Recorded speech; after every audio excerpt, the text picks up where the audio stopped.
you by Half Brain Productions. It is a collaborative project between Insane and the Half Brain and BOLDFEM24. Enjoy and subscribe. What's going on, guys? This is Sean Gallagher from Insane and the Half Brain. We're here interviewing BOLDFEM24 right here. Thank you for having me. Yes, thanks for coming on. This has been a long time coming. I know, absolutely. I'm so excited to be here. I got Kyle right here, you know, also host of Insane and the Half Brain along with me. So, who is BOLDFEM24? What's your actual name? I go by Leah. It's my middle name. I hate my first name, which is Amber. Really? Yes. It matches your hair color. Yeah. I feel more comfortable with Leah, so I go by Leah. Everybody calls me Leah. My stage name is BOLDFEM24. And BOLDFEM24 was born after a very deep spiritual awakening in January 2024. That's where the 24 comes from. Okay. Coming out of that, I did a lot of changes in my life. What do those changes look like? There was, well, first of all, I don't know if you guys have ever experienced a spiritual awakening, but it's gruesome. There's phases to it, and when you're in it, it takes you deep into your childhood, revisiting traumas, revisiting wounds, acknowledging your wounds. It forces you to shake hands with your shadow side. Oh, wow. And embrace your shadow side. Coming off that, BOLDFEM was born. A free-spirited person who lives authentically, is not embarrassed of her shadow side, embraces all parts of her, the low and the highs, and I share all parts of myself, you know, unapologetic. How do you say it? Like Unapologetically? Yes. Mm-hmm.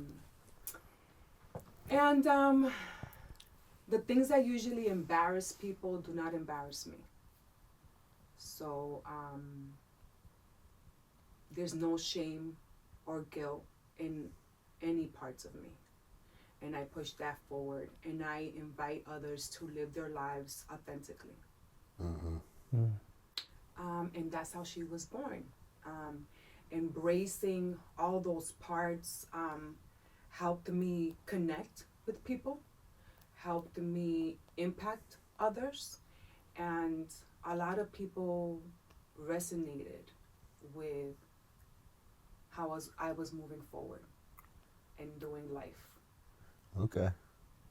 That's who BOLDFEM is. BOLDFEM is not afraid of her ugly days, her beautiful days, her sensuality, you know, the ugliness, her traumas, and I'm loud about it. I'm bold about it. I trigger some people, especially those that live a masked life.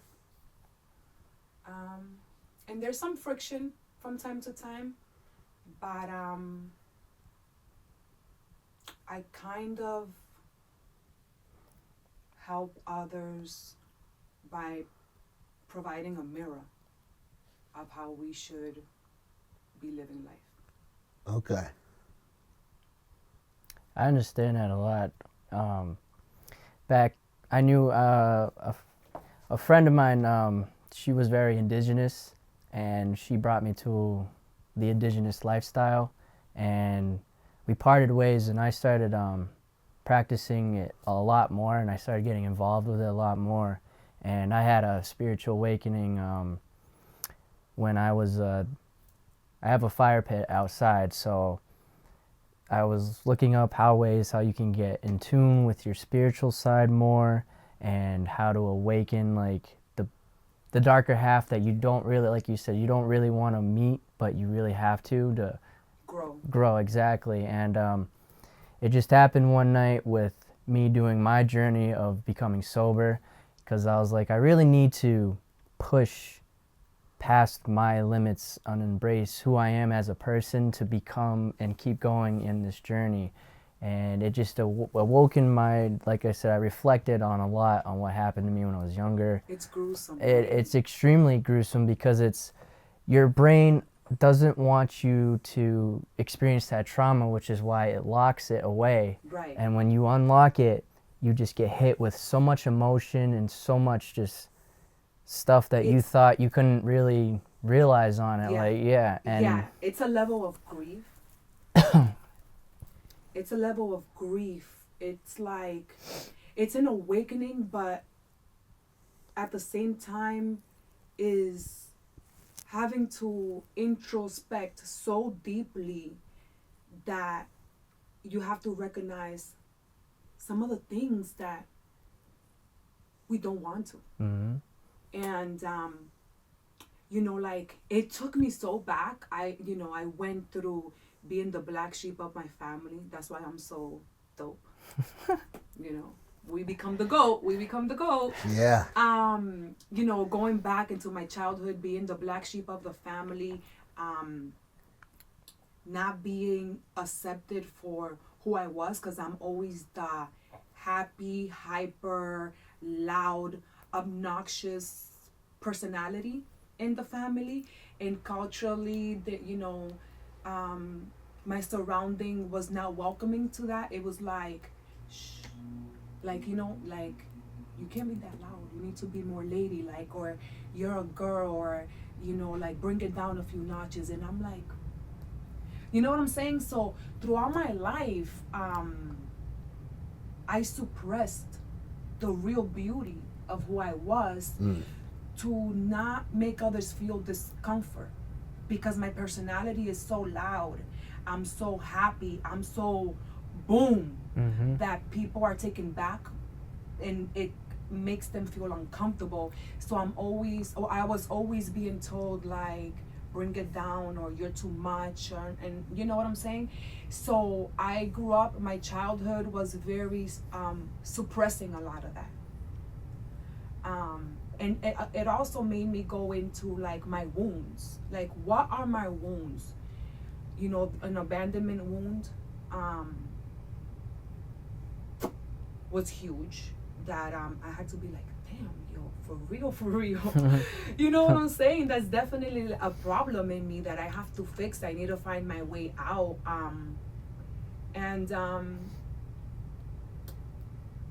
Some traumas that came with being so kind and pure. I have been unfortunate to interact with people and personalities that have abused my kindness. They looked at you as a doormat, almost. As a doormat. Mm-hmm. And as a weak person, somebody to get over on, somebody to abuse, to use, to just inflict so much pain and negativity and then discard. So I think that my abandonment wound came from there. So I had to, like, come to terms with the pain, how it was caused, and how I can fix it and move forward. And then that put me in a place of what and how I wanted to accept and live my life, which was bold. And bold means being myself, being loud, being funny, laughing weird, making others uncomfortable, triggering others, and being okay with that. Not being fearful of, like, making others uncomfortable, or tippy-toeing Walking on glass, if Yes, you will. walking on glass and tippy-toeing the, immense beauty and kindness of my being, because, I felt always on edge. So, what can I tell you? Like, the spiritual awakening. Yeah, what spawned that, if you don't mind me asking? Pain. Pain. Pain. I was married to a narcissist. Divorced him after 8 years of a sinister, gruesome marriage. I took some time off, and boom, I was back with another narcissist. And I was like, am I like Repeating the repeating cycle. the cycle? Yeah. So, you know what I'm saying? So 5 years after, and a baby after, I found myself like putting myself out there again and landing with another narcissist. So this third narcissist, the pain was so intense that it was like an automatic jump off a cliff into a spiritual awakening. It was gruesome. It was something that I couldn't comprehend or like understand, but that right there was like okay, something has to give. I have to sit with myself. What is wrong with me? What are the things about me that attract these type of people? What needs to change? How can I make a change? And that's where the spiritual awakening came in and took me back. It's like you relive your life from birth and everything that you experienced, your childhood, your mother, your dad, your siblings, your experiences and interactions in school, the type of friends you attract, questioning everything, reliving everything, and like really like, oh, that's where I became this way, and because of this I became this way, and I kind of took in this abandonment wound, and it's crazy. I can totally relate with you. Yeah. Yeah. I'm a recovering alcoholic, and I got sober first in 2017. I got out of a relationship, and I was not okay mentally, Mm-hmm. And I realized that, okay, maybe I should stop drinking. Mm-hmm. Because I was in a dark place, and Yeah. as you can, obviously, Imagine, yeah. alcohol's not gonna make it better. Mm-hmm. So I got sober for 10 months, but unfortunately I fell off the wagon. But fast forward over 2 years later, I found myself in the same spot. Repeating cycles. Repeating cycles almost, but another relationship ended, and I sobered up again. Mm-hmm. Tune in Friday, February 21st for part 2 of 5. See you next week.